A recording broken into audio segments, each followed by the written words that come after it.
Welcome to Authentic Living with Roxanne, a place where we have conscious conversations about things that really matter in our lives. And now here's your host, Roxanne Derhodge.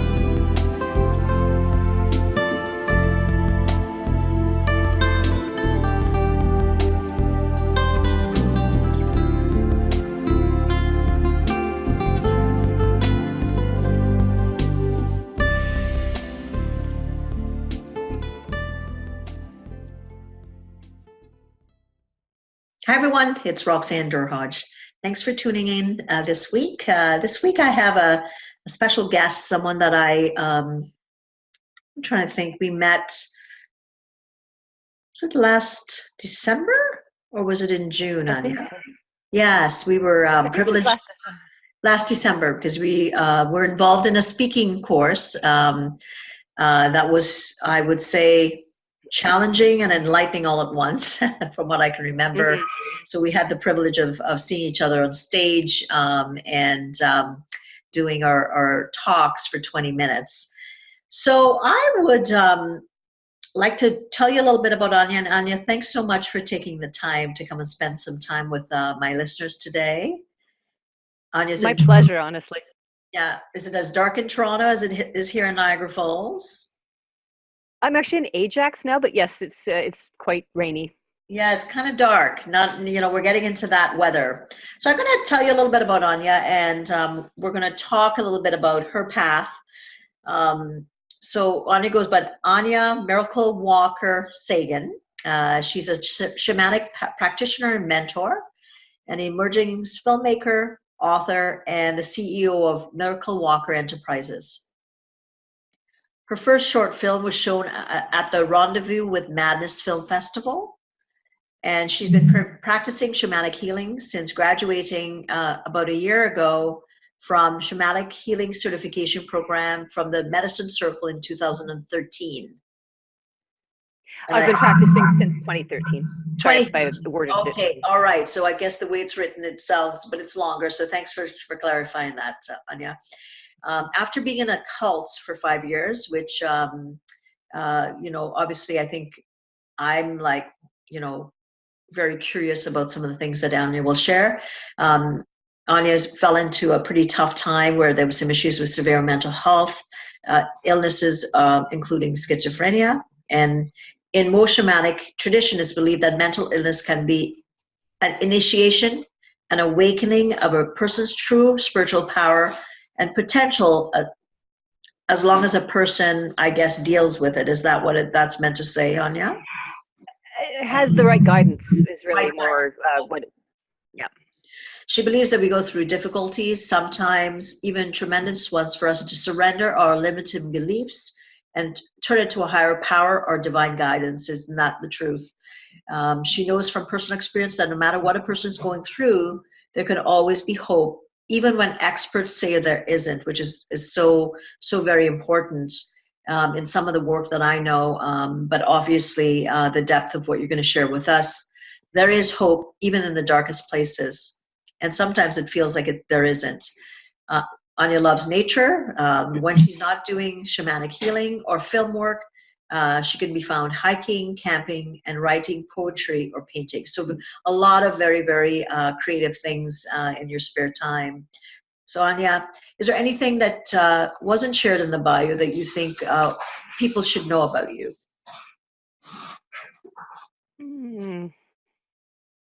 I'm very I'm very passionate about whatever it is that I put myself into, and I put myself into things wholeheartedly, I guess.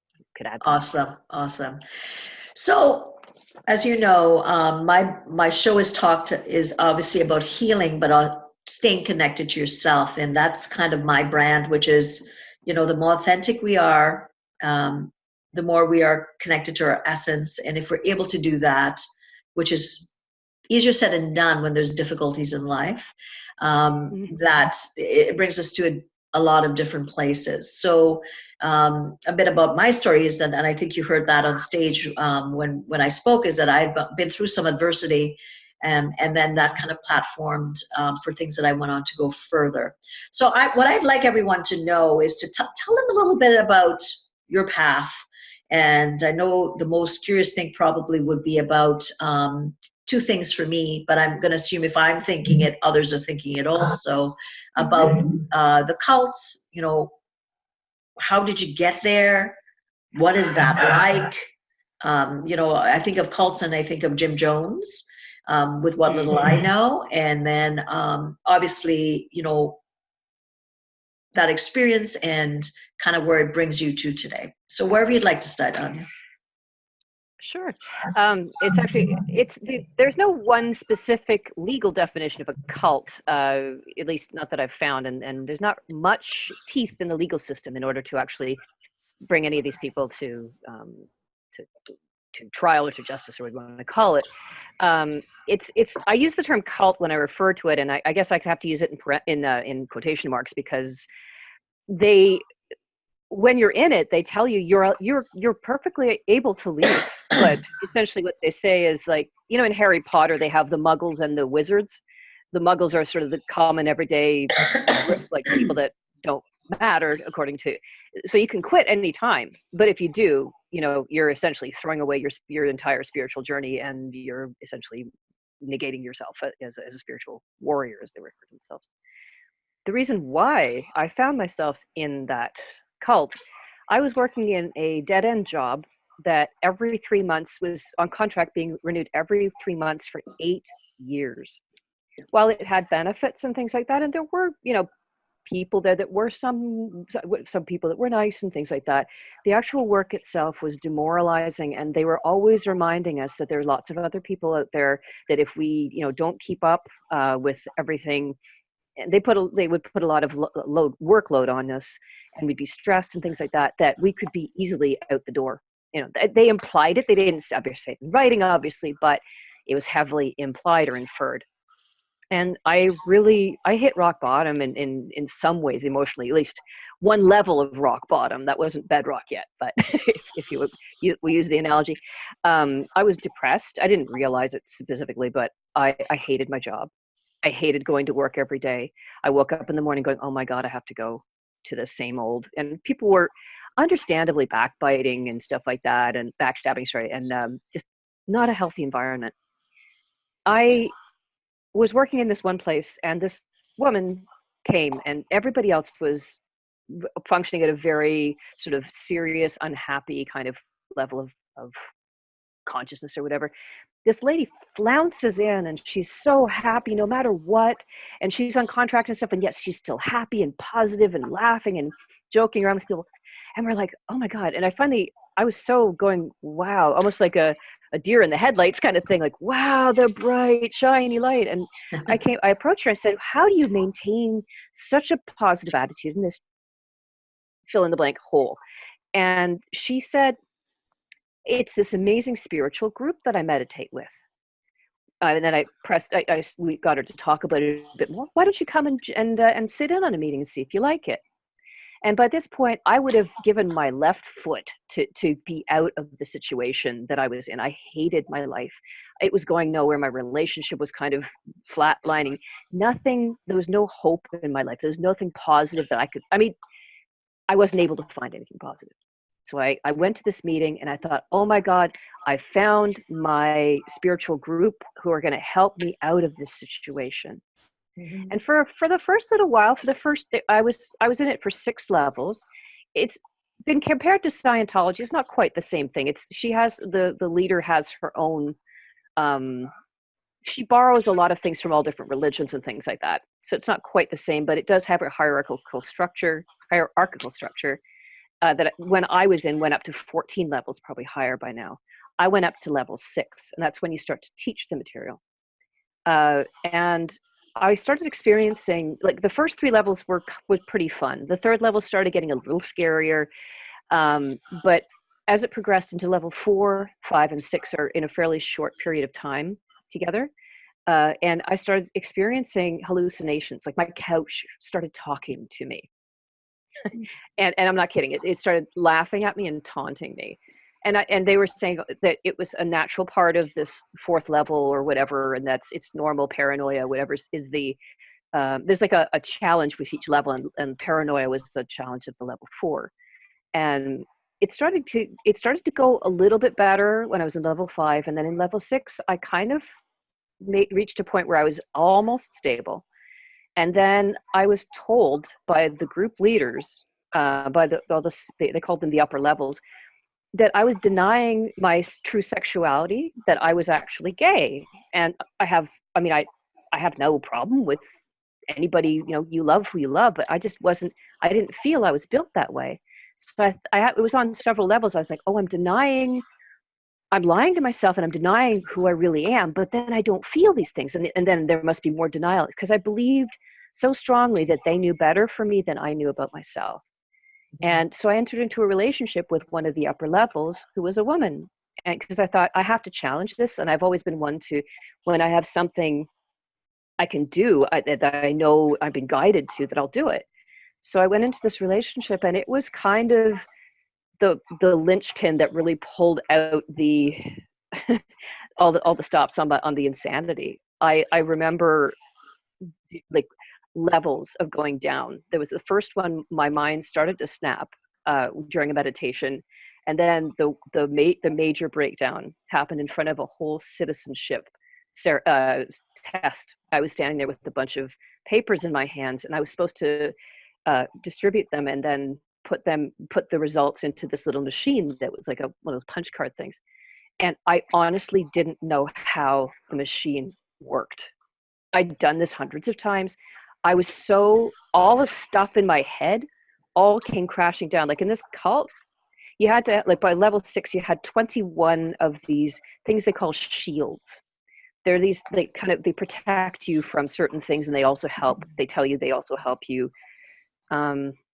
And are these things that you say to yourself, these shields? Tell me a little bit more, because I'm curious. When you say shields, is it a mantra? Is it a No, it's a visualization combined with your meditation. Like the first level, I remember there being a mirror shield, and there was an ice shield at one point. There was a pink one, an obsidian one. There was a whole bunch of them. And you had to each day constantly be retweaking these things and being aware of them in existence and having them help you. And the premise of having all of those shields, especially by level 6, is you are on what they refer to as the vanguard of human consciousness. So you are battling what they call these things and blobs, these collective entities in the human unconscious that maraud around and make life miserable for people. And so you had to have all these shields and all of these crazy systems of trying to fend those things off. And you were constantly thinking and meditating 24 hours a day, pretty much. I mean, when you're asleep, it runs on automatic. But if you're doing work and stuff, you have these two levels of awareness, what I'm doing, and also I'm meditating at the same time. So you're doing that concurrently.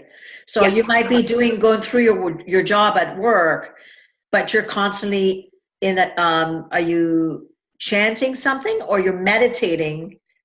Meditating. Yeah, it's like a dual focus. You have the real, like the physical world, and then there's this whole metaphysical, whatever you want to call it, world, where you have shields and you're battling these things and blobs that get more intense as you go up into levels. And yeah, it's and there would be these times when they would say, oh, the attack is really thick, so and they would say you cozy up they refer to it as a pillar. It's a lot of terminology, sorry if it's getting a bit confusing, but it's like an extension of yourself, your higher self. You would connect it with the upper levels of the area you're in, and you would strengthen each other and battle these demon things together. Wow, it sounds intricate and confusing. Yeah. Right. Okay. Which is probably the state potentially that they want people in. Yeah. I mean, they say they give lip service to wanting you to be empowered, that you want to be of service and stuff like that. But there's also this but our way is the only way. That nobody else really knows the stuff that we know. And if you don't do our stuff, you're kind of a wimp and you're a loser and you won't be able to accomplish anything major. That kind of thing. So when you start to have the hallucinations, so you were starting to have an issue with separating reality from what was your hallucinations, I would assume, at one point. Yeah. but with all these crazy shields and meditations you're constantly running, it's really hard to kind of, it's like you're living in both worlds at the same time. So it's really hard to differentiate between the two eventually. Okay. So tell me, what happened? How did you said there's 14 levels and you got out at 6. If you're in such a battled state between consciousness and presentness and this other altered state, how were you able to decipher to stay present long enough to get out, or did someone help you? Oh, there was no help. I had a mental breakdown. They Okay. tried to help me. Actually, the people in the organization tried very hard. Like, well, some of them tried very hard to help me. There were some people that were just wonderful, and I really it was hard for me in some ways, because I knew that I couldn't stay with them, and even after I had the breakdown, I still believed that they knew better than me and stuff like that. And I fell into this severe illness, and I wasn't able to even, I was to the point at one point, I think about a year or so, I didn't leave my apartment. I was lying on my floor because I was believing I was stealing the energy of everyone around me. And so I would lie on the floor and try not to breathe too much because I didn't want to take too much energy. Wow. So when you went to work that day, you couldn't do your basic job. At that point, you knew that something, obviously you had a nervous breakdown at that point. The person I was doing the test with didn't believe me. She thought I was faking. She thought I was trying to get whatever, to get some leave or something like that. And they had a psychiatrist a month or so later come and assess me. I literally didn't know. I mean, I have a university degree, a college diploma. I've done all kinds of, read so much stuff. I didn't know how to file files in order. And this was not, I wasn't faking this. I was literally so much, all these voices and stuff in my head were going, I couldn't concentrate enough to figure out how to put them in order. Wow. So that just basic cognitive functioning had left you. So so when you had that, then you tell us what happened next. Where did you go into psychiatric treatment? Did you get some other healing? Tell me a little bit about the path, because I'm obviously, I know in my practice and things like that, kind of the stages that people go through, but obviously when there's psychiatry involved and things like going to hospital, then obviously people go off. But were there other things? Tell me what happened. And I'm sure others are curious like I am now, because this is a part of the story. 20 minutes on stage does not justify, your whole path and what you're sharing with the world. So what happened, after the breakdown, I was institutionalized. Pretty much, I don't remember if it was right away. My mom's not 100% sure, but within about 2 weeks of that, I was just a mess, and I was institutionalized in a closed ward facility. I was medicated on antipsychotics. I don't remember the actual name of the one that I was given. Over the ensuing years, they tried so many different types of things, so many different types of drugs. I've tried dietary changes. I mean, I wasn't really able to concentrate very well, but I did my best. I tried yoga. I tried reading things. I researched. I even had my superintendent who took me in as her friend, had her bring a Catholic priest to see if I was possessed, because I didn't know what was going on. And then I had this crazy relationship very, very brief relationship with this man. And I found out I was pregnant after he'd gone. And I was like, oh my God. While you were in I was not in the institution. Sorry, I got out of the institution, came back. I was remanded into my parents' care. Okay. I was able to stay home, and I ended up in this relationship and found out I was pregnant. And then after that, I was desperate to try and find something. I didn't find the way out of this thing until just after my father had passed away, and my son was about 3 years old. And that was my father passed in 2010. It was near the end of the year in 2010. I was supposed to go because nothing was working. Oh, my apologies. I was in, nothing else was working. And I said, I can't keep doing this to my son. He deserves a mom who can play with him, who he's not embarrassed to show his friends, right? And I was a mess. I was I couldn't function. I would just sit there and stare into space. Sometimes I'd be able to interact with people, but anyway, so I institutionalized myself at this point, and I was in for about a month. And toward the end of that month, they tried everything, all forms of therapy. I tried yoga. I tried I was eating regularly, taking my medications regularly, and stuff like that. And nothing was working, not even helping. And the voices were so loud in my head, I could barely, function. It's funny because I was able to look like a normal person, probably because of the training I had with the cult. I was able to still speak to people when they spoke to me, and I would almost sound normal until someone asked me something complex, and then it might glitch up. But it was on the morning I was about to just go for my very first electroshock therapy treatment, because I swore I would do everything I could to get better. And if this would help me and help my son have the mom who could love him and to, be happy with, I'd try it. 6:30 in the morning, I couldn't sleep that night. And there was one nurse that was so wonderful. She let me go and sit in the exercise activity room kind of thing. And it was still dark and people were still asleep. Everybody in the ward was asleep. It was a closed ward. And I was sitting there. There's this pink plastic phone that was hanging on the wall that you were allowed to make outside calls, local calls with. And I was sitting in this plastic chair. It was pink beside this pink plastic phone. And suddenly, I was praying. I was saying, please make me strong enough to go through this. Help me to get better, And suddenly the voices, I don't remember how long after that, but the voices finally stopped. After I think it was 6 years of having these voices constantly in my head, like a whole gang of bullies, they suddenly stopped. And this one female voice, it felt like there was a person standing in the room talking to me, like right over my shoulder kind of thing. She said, no, this, meaning the electroshock therapy, is not for you. Go find a shamanic healer.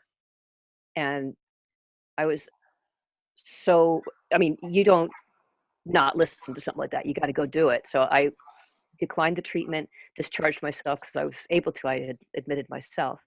And my roommate, who was helping me take care of my son, found me a shamanic healer in Toronto. And from there, even from the very first treatment, I started to feel like, when you kink off a hose, the water doesn't flow at all, right? Mm-hmm. It was like someone had unkinked the hose enough for the water to start flowing, for me to start feeling things. Because psychiatric medications are wonderful in that they don't allow you to feel the negative emotions too much.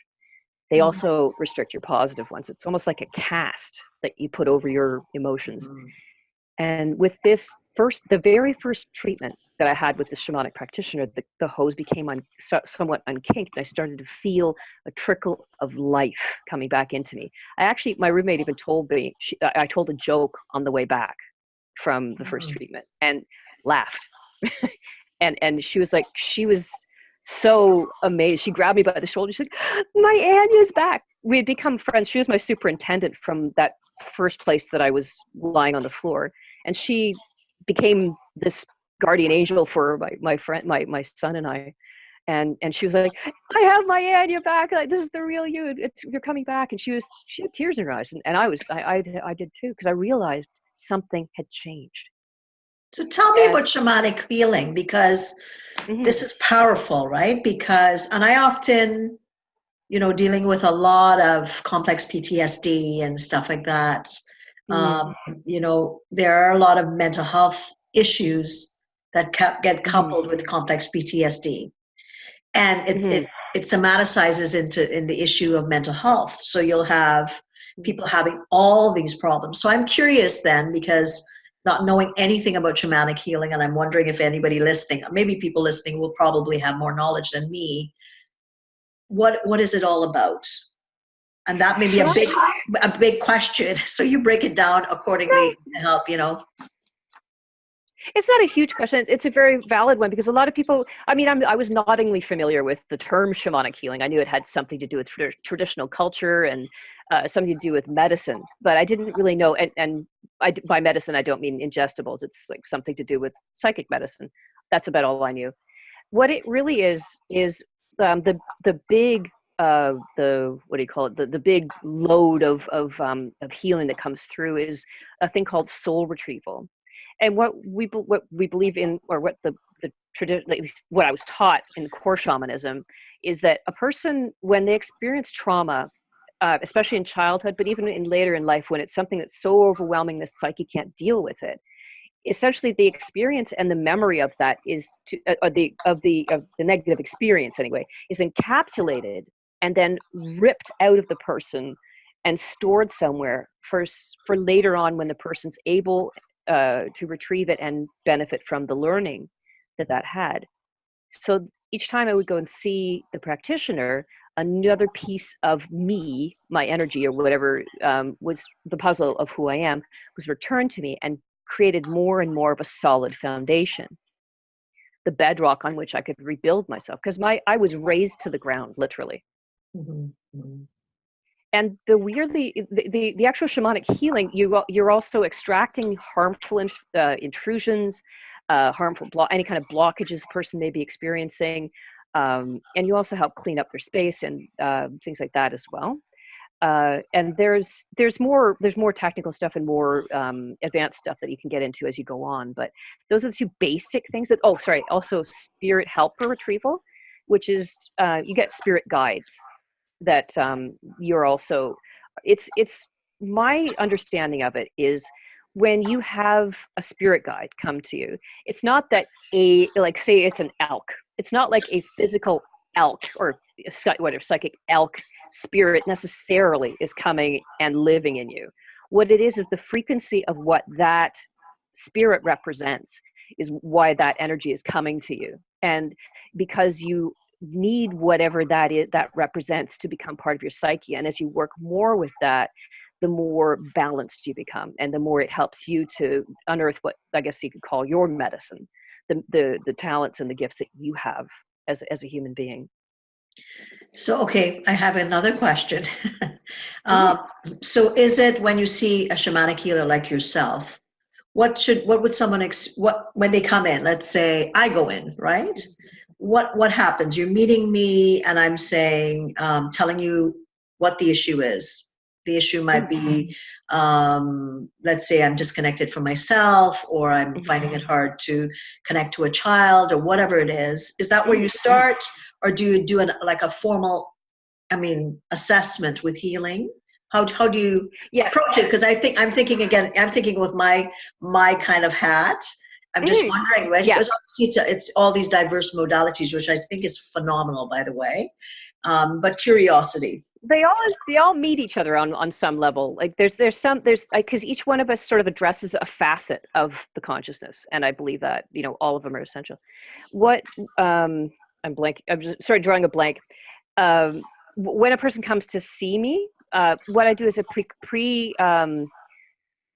like a journey beforehand to diagnose things, to see what in energy is presenting itself, and then what you would come in and say would inform it to a degree, but whatever my guidance tells me it has to get done also needs to get done. And whether that gets addressed directly during that meditation, it'll get whatever the root of that is, or whatever the root of whatever you need to have cleared or worked with or returned to you will come to you, and it'll facilitate whatever it is that you're here to do, and to bring back to you parts of yourself, energetic parts of yourself that have been through trauma taken off and stored someplace else. So I would journey as a practitioner to wherever that is located. There's different places for it to be. They have some rather dramatic names. The land of the dead is one of them. The middle world is where we are. Sometimes it's there. Sometimes it's in a place called the Cave of Lost Children. And each one of these things has a different sort of frequency and type of trauma that it gets stored in. I'm kind of getting off a little bit on a tangent, but no. But this is fascinating, because again, not having any kind of concept, it helps me, ask some really basic questions. So I don't think you're going off on a tangent. I think for people that are looking at alternatives, I think that's important. Obviously, like you said, when you got into a situation, you went the conventional way. Something happened, and something opened up, let's say bigger than you, to say to you to give this guidance. Obviously, we're not promoting anything either way, other than to say there's different ways to heal. Definitely. Right. There's no one that's any necessarily more valid or anything than any of the others. It's just what you kind of need at the time. Like naturopathy works for certain things, allopathic for others, psychiatry, that kind of stuff. Each one has its place, right? So if you were coming to see me, what I would do in a typical session is I would cleanse use sage or Palo Santo to clear your energy field. And then I would go in with my guides. We would remove any kind of unwanted energy or spiritual intrusions or energy blockages and things. We also work with past life things, with things that are ancestral as well, ancestral healing, which is sort of clearing like memories, things that have been passed on, both in DNA as well as your what you've been programmed through your parents' experiences and things like that. Then I would do the soul retrieval work, and if a spirit help or spirit guide was being called to help you, I would do that. And then after that, I would write the notes down, and then I usually do my work via Skype, not Skype, Zoom.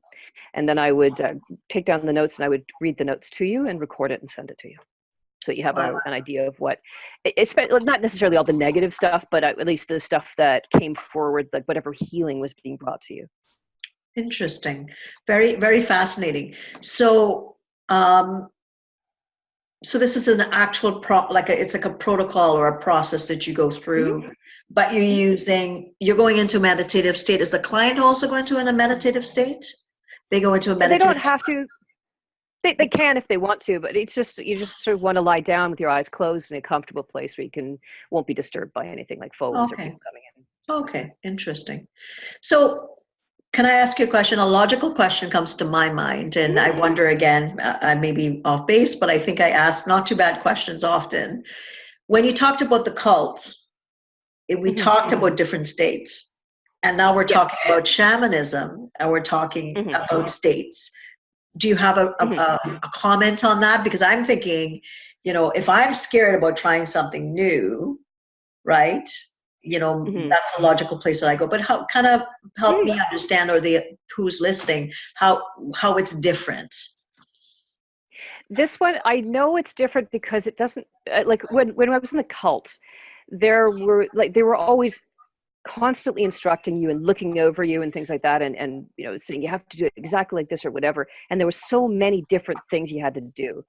What I do now is enter into meditation into what's called an alternative state of consciousness, or alternate state of consciousness, and I journey on a person's behalf to wherever that soul fragment is.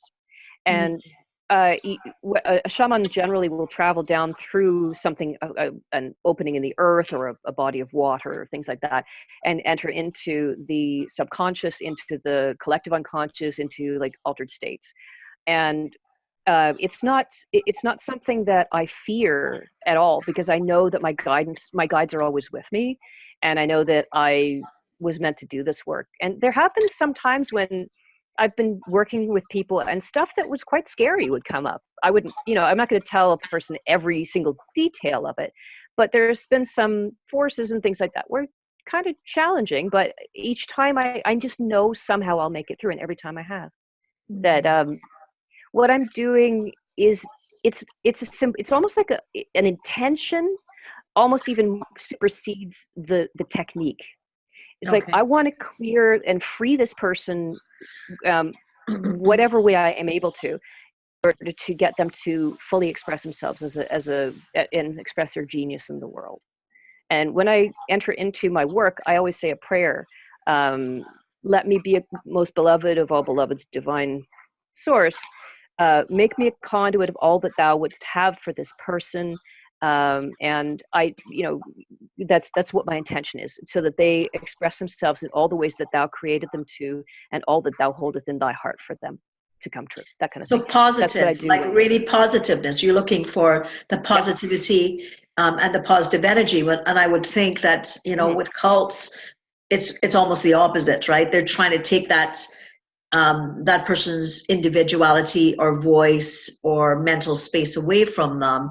And I know with, being exposed to things like Reiki and things like that, it's different, right? Because a person is working, I've done also sound therapy. I don't know if you've ever been exposed to that, and that's interesting. And I don't even know how to explain that other than how fascinating, right?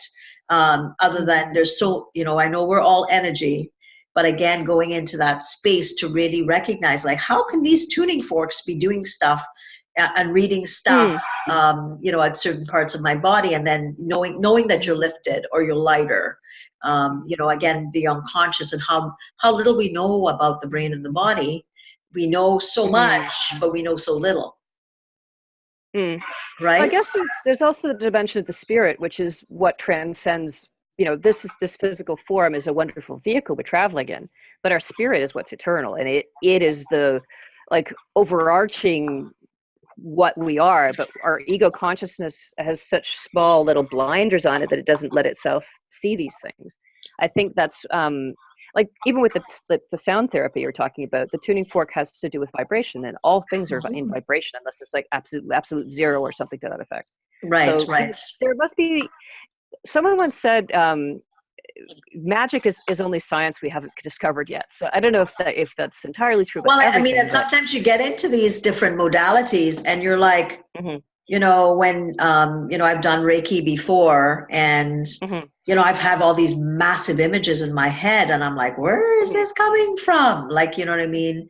Sometimes when you're thinking, wow, it's a kind of like when you meditate, or I have lucid dreams, and I think, wow, is this happening, or am I dreaming? Right? Like, I mean, I'm asleep. I know I'm asleep. Yeah.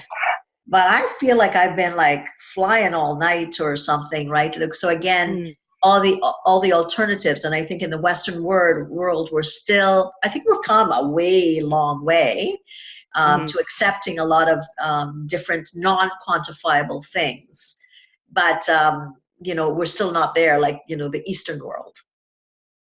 We're getting. There's been a lot of studies. There's been studies. Yes, definitely we are.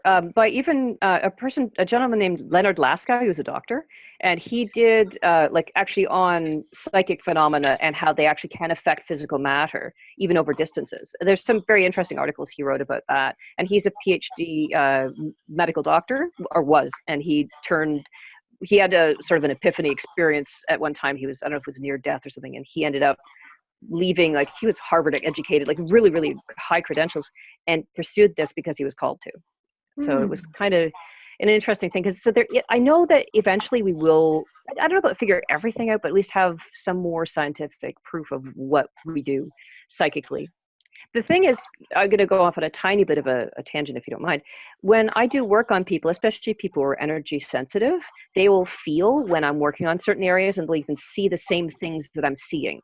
And as I'm recounting to them what I saw, they'll be like, I saw exactly the same thing. Oh my God, and stuff like that. Because we're all on some level, we're all one. And our collective unconscious is collective, right? And we all somehow on some level can communicate with one another energetically. Right, which I think, wow, right? Because I know sometimes when I work with people, and I will, I'm in that psychotherapist space, and then I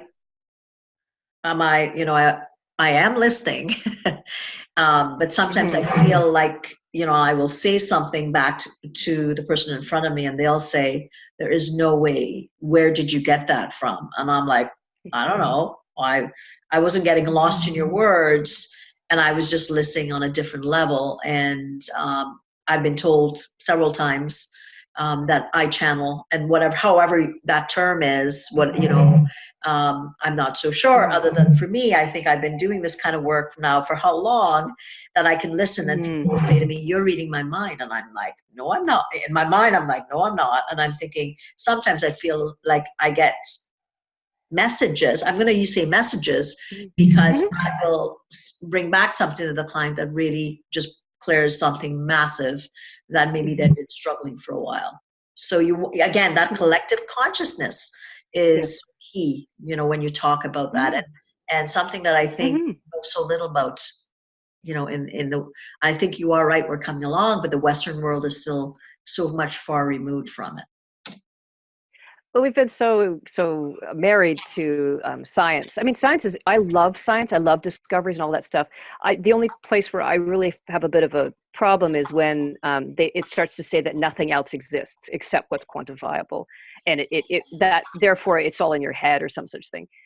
there's been so much overwhelming evidence in my own experience and with people I've spoken to that there's no way that this isn't real, that this doesn't actually affect people. You know, it's not psychic.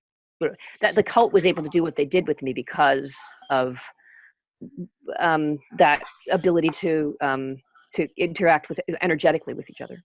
Mm-hmm, mm-hmm. So tell me, you know, and I'm going to pivot because I wish, you know what, you and I could probably talk for 2 hours at the rate we're going. Yeah, yes. I would love for you to talk a little bit about your film career and kind of, so here you are, you get this, you know, you get this healing. How long did you do the healing before you realized I'm all good? I know we're always a work in progress, but I'm out of the mental health concern, and that Anja's back, like your roommates, and you know, your earth angel, like you called her, said that you were back. I think within about a year of my, within a year, the gentleman that worked with me managed to reverse it to such a degree that I could actually take the shamanic healing course and become certified as a shamanic healer myself. Whether I have not actually been formally assessed since then, so I don't know. I couldn't give you a clinical diagnosis or anything like that to substantiate what I say, but I know. I mean, I still do suffer from anxiety sometimes and some depression and things like that, but I have the tools to mitigate and get myself out of it by focusing on what I need to and stuff. I have like coping strategies and things like that. But energetically, like I think everybody goes through those things. Like, you know, when parents start to age, things happen. But the thing is, I do bounce back. And I know that every time I go through something, I get stronger. I feel that. So you know, so like within yourself, like that it's different. Because, okay, if we're talking anxiety and depression, if you haven't talked to the average person that has experienced or continued to have bouts of that periodically, we're all in situational spaces where we might be a bit anxious. Sometimes there's too much going on, or we're down because, you know, we haven't slept well, or lots going on in life. So I think that, but schizophrenia is a completely different thing, right? Where, you know what it's like when you can't focus on your own thoughts, to anxiety and depression, which we know can be, oftentimes, if it's biological, you can learn ways, and situationally most of us can get through it. So in my sense of the continuum, mental health and illness, schizophrenia is definitely on the other end. So you would know internally the difference. And what you're saying is, you know, that spectrum, whether we want to say it's formal or informal, that what you're experiencing allows you to function again in the world. To a great degree, yes. I mean, I do another government office job kind of thing again. I don't know, but doing what I do, the more I do the shamanic work, the better I feel. Like, and with other people, I don't mean just ignoring myself. When I do it with other people, I feel so much better. And I like when I have the energies running through me and stuff like that, because it's, I don't know, it's medicine for both the person and for the practitioner as well. Amazing. So I want to pivot just a little bit, because I want to talk a little bit about the film that you did. Yes. And tell, because again, other than the shamanic healing and where you've come from, you've done some fascinating things. So tell us about how did you get into film? This is right after the illness. After I started feeling better, I started getting obsessed with watching movies and sort of taking them apart and stuff like that. What works, what doesn't. And a friend of mine just said one day, you should take a film course. And I started with a film course in a local, I don't know if you want me to, if I should say names or if I just say I went through a local college. And I started realizing how much I loved it. Oh, sorry. It was worked through one of my therapy groups that they had this project where you could go and do artwork. And I ended up going into studying the film one with that. And I was totally obsessed with it. I went to a local college. Now I'm going for my certification in it. And I just found myself. It's like I started thinking creatively. All these ideas started coming forth. And I made a short film called Emerging from Ice into Fire, which is about my journey. It's a poem that's about my journey through mental illness, through the cult, and then in through the dark parts, and then back up into the light again. And it actually got into the Rendezvous with Madness Film Festival. And it was my first film, and it was funny, but I have never felt so connected and incredibly passionate about anything as much as I did with creating film. And well, I mean, my shamanic healing work is a different kind of passion, but as far as like creative expression goes, I found my niche. I found myself.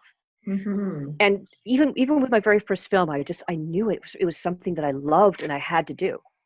Wow, that's amazing, to your point, right? To go from where you went to, obviously years of struggling and having your son, and I mean, and what a motivator, he was, and, for those little angels that come along in our lives, and that the depth that it took for you to work even harder with mental health, mental illness, which is tough, to be able to create something spectacular, which is this film that would help, I would think, millions of people out there that have struggled with mental illness.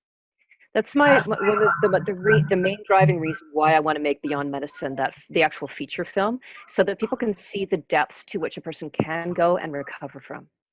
Absolutely, absolutely, and it's so important because we're human beings, and we get tarred and feathered as we go along. We get knocked around by I think, the day we're born, we're perfect, and then we come into the world, and ideally we know what it takes to, make things safe and secure, but then life still has those bumps. So it's about, resilience and learning the elements of that. And when it doesn't happen, and we would get into tough times, and you're kind of in there and you don't know how to crawl out, to be able to see something like this, I think would be truly a gift that you've given the world, to be able to, for people to understand you've been there. It's one thing, and me as a practitioner, to be on the other end, right? But to actually have somebody go through it and be able to share that wisdom for others who feel like there's no hope.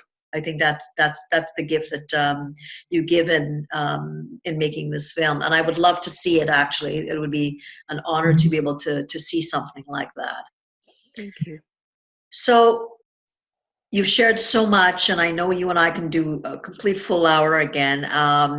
What I would like you to tell everyone is kind of, if you have any last words, where they can get a hold of you, because I'm sure there's going to be a lot of people that might want to reach out and experience shamanic healing, or just, your passion for, you're writing your book and now you're going to do this feature film, and you've done your short already. Where can people reach out to you?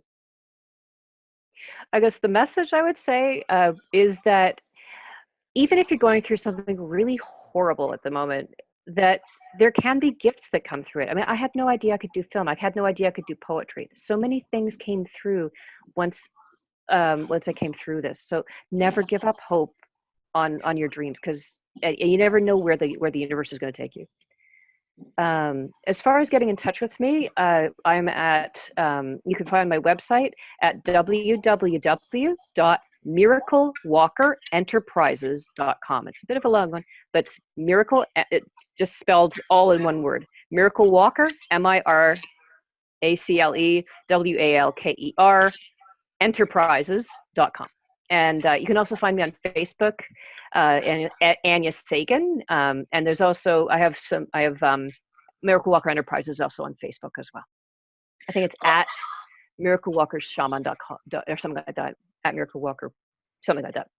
Anyway, you can try Miraclewalker Enterprises on Facebook, you'll find it. I think if you just put probably Miraclewalker in Google, you'll probably be able to find you, because it's such a unique, kind of handle. So, but Anja, this has been, I can say that I've interviewed a lot of people, but I think truly, I talk about early intervention to, prevention, and truly, I think this is, first of all, the shamanism is something that I think, for me, I've not known about, but I'm always looking to expose people to different things that they can do. And definitely it sounds like this is something with our collective consciousness that, is a gift in the world. And for anybody, looking into possibilities, like it's never give up hope, whether it's medical or spiritual, there is always hope. And and I'm going to assume at times Anja probably thought, what's, and what is that what's? And obviously her what was her little boy. And she obviously had good people in her life. And even though at times it feels like you may not have good people in your life, they are there. Just look around. And I often say, when you're down and out and you're thinking, I can't lift my head one more time, remember the people that were there through those times, because those are the ones that still see it in you, maybe when potentially when you're lost. So Anja, thanks so much again for sharing your wisdom today. It has been my pleasure. I'm so glad that Carl got us connected and you were able to spend some time with June at my event, and I have no doubt that we will stay connected. So again, thank you everyone for tuning in. If you're wanting to know more about me, you can go to roxannedurhodge.com/blueprint. Sign up where you'll have the ability to have a free course to help you understand the things that you could do to get more connected to yourself. Be more authentic, be more connected, learn to listen, and then find the answers, a bit at a time. Okay, take care everybody, and hope to chat with you soon. Take care, Anja. You too. Thank you. Thanks for tuning in to Authentic Living with Roxanne, creating the space for positive, healthy change. Roxanne is a keynote speaker, psychotherapist, and coach. To work with Roxanne, visit roxannedurhodge.com/blueprint. We'll see you next time on Authentic Living with Roxanne.